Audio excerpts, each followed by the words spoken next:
是发作性的支气管痉挛狭窄。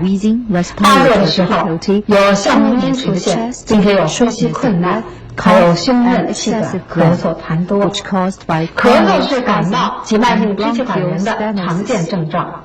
前期经过刮痧法治疗哮喘，可以迅速地缓解支气管痉挛，减轻胸闷、喘息的症状，可以促进痰液的排出。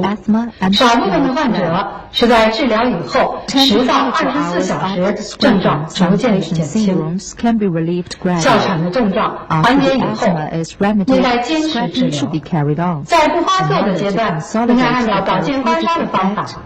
这样来进行刮痧治疗，可以增强机体的免疫机能，巩固疗效，预防发作。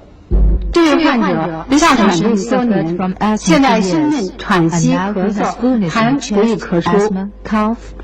头部刮拭额中带、额旁衣带、额顶带。用力刮法刮拭额中带，头部血区刮拭按压力较大，刮拭两侧额旁衣带，从内眼角向上进入大际处。额顶带在胆会至大际前，刮拭前段1/3。刮拭的穴位有大椎、硬喘、大柱、至阳、气喘、膈腧、天突、中府、膻中、至始、肾腧、曲泽、尺泽、内关、太渊、足三里、丰隆。用面刮法刮拭大椎至至阳，两侧大柱至膈腧。哮喘患者要用刮板脚部刮拭大椎旁的定喘穴、膈腧外侧的气喘穴，可以缓解气管痉挛。用脚部刮拭前胸、天突至膻中，两侧中府穴。体质弱者刮拭速度要慢。胸部两侧、背部头顶区用面刮法沿肋骨走向，从内向外刮拭。上肢刮拭曲泽到内关，重点刮拭曲泽、内关穴。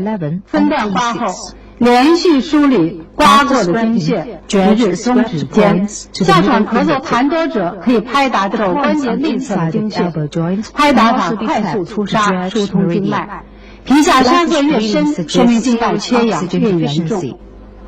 哮喘患者要用补法刮双侧，致使肾疏以补肾。咳嗽要刮太渊穴。痰多要刮足三里至丰隆。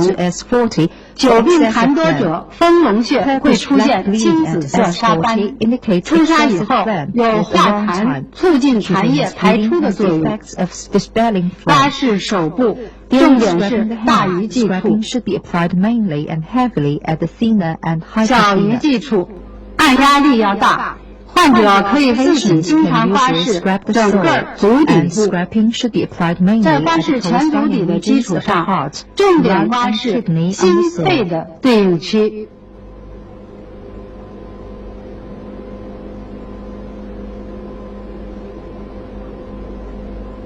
肾脏的对应区。